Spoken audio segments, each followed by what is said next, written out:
Okay, so we are right around the corner from the biggest draft day in fantasy football every single year, that being Labor Day weekend. So, what I thought would be very helpful, and I've been wanting to do this for myself as well for the rest of my drafts, is compile a list of the most important news that you need to know before drafting this coming weekend.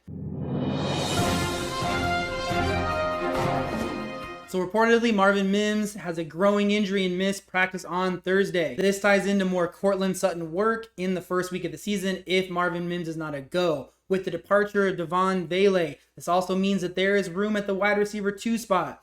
That means Evan Engram has a potential chance to get more targets to begin the season as well if Mims cannot return quickly. I also am going to tie this into something I talked about very recently, which is Pat Bryant is a good wide receiver. He is still on this roster. He has a potential to break out this year.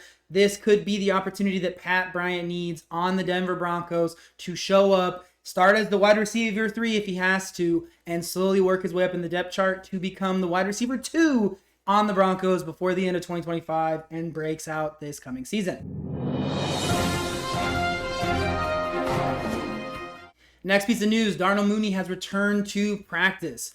I said in one of my most recent videos, I did not care about the shoulder injury. I didn't care about the injury last year, but he is back in practice. He is being dramatically undervalued in our fantasy football drafts. He is going around pick 140 in consensus redraft rankings. That is absolutely insane. That's around like wide receiver 48 or 50 or something like that. He is going way too late. He is already back in practice. I'm anticipating that Michael Penix Jr. is going to have a fantastic sophomore, even though it's really a rookie season this coming year. I think that you're going to see Drake London and Darnell Mooney be fantasy assets that you're going to want to have on your team this coming season. So the next piece of news that is worth noting is Jaylen Wright from the Miami Dolphins has either already undergone or is going to undergo some type of microsurgery on his leg.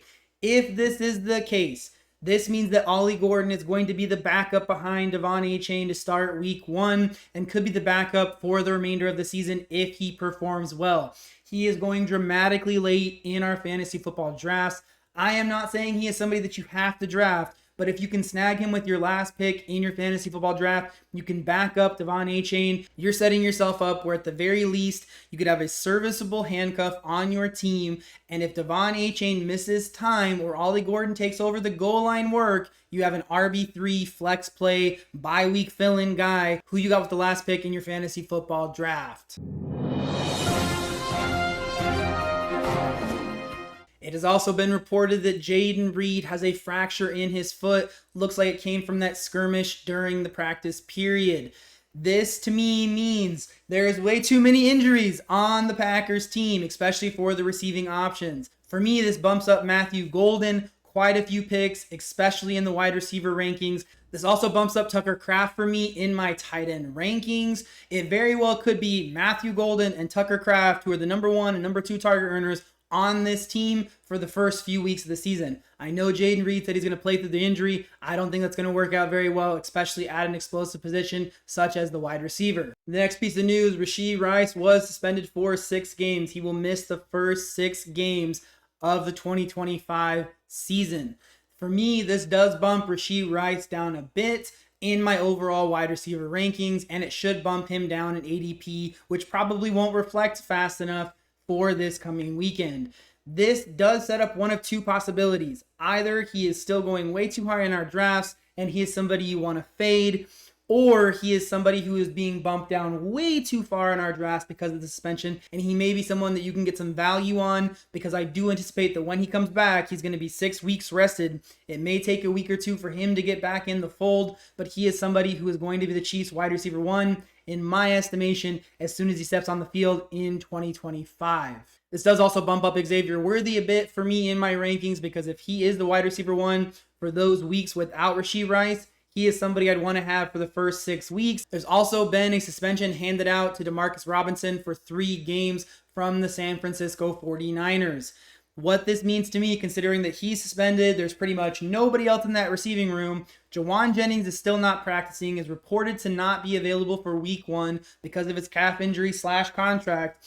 To me, this means that George Kittle is a smash pick where he's going in our drafts. And it also means to me that Ricky Pearsall is being dramatically undervalued, because if Jawan Jennings' injury is real, He could be coming back, who knows, week 2, week 3, week 4, but he could very easily be out again for a handful of weeks in the middle to the end of the season, because those type of calf injuries tend to re-injure, and he could miss considerable amount of time down the stretch, which means for Ricky Pearsall, with where he's being drafted, he could be bumped up easily a round to a round and a half in our drafts, if not more, with him now being the unquestioned wide receiver 1 for the 49ers to start week 1. Next big piece of news, it's not really news, but something to consider going into our drafts, is that there is no timeline on Joe Mixon. He is going to start on the PUP list. He could be on the PUP list the entire season. There are some rumors out there floating in fantasy football that he might not play very much, if any, this coming season in 2025. He is not somebody that I would recommend you draft this year. I don't care where the value is. If he does not play games, you do not get points. It's still undisclosed what the injury actually is. There's too much uncertainty in this injury. There's not enough reporting. He is not somebody that I would recommend drafting this coming season, with all of the anonymity around this injury and how much time he's expected to miss. The last piece of news that I think is very, very important for our drafts, it has recently come out and been speculated from reporters that Chris Godwin may not start until week 5. Cade Otton, as of Wednesday, is now dealing with a leg injury.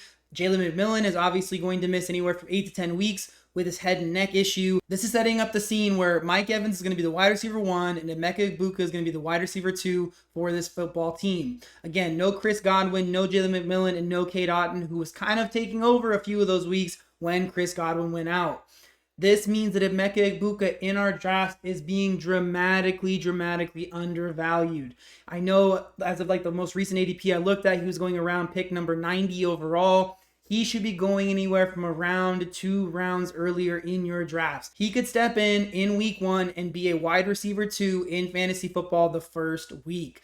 Not only that, but as we know, the back half of the season and towards the end of the season, these wide receiver rookies tend to break out more and more and more. It is not outside the realm of possibility that if Mike Evans has an injury problem, especially to his hamstring, again this season, much like last year, that Emeka Egbuka could be the number 1 target earner for the Buccaneers going into the back half of the season and end up being a high-end wide receiver 2 in fantasy football.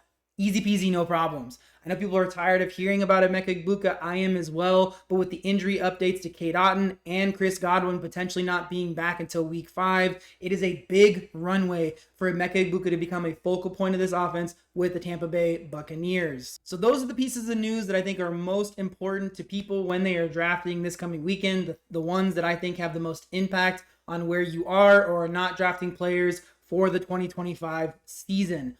If you are looking for other late round league winners, maybe you're somebody who's like, I got the first, 8 rounds picked out, but it's towards the end. I'm kind of like, who do I take my shots on? I have recently done a video about my favorite, I think it's like a list of like 15 players who are going either undrafted or with the last couple of picks in our fantasy football drafts that I think have the potential to be amazing assets and great value picks at where they're going, and obviously crazily overexceed their ADPs in 2025. Hopefully this video helps you get a little bit closer to winning your fantasy football championship this coming year in 2025. Hopefully I'll see you guys again. No, hopefully you guys will see me again real soon. And until then, y'all have a blessed day. Bye.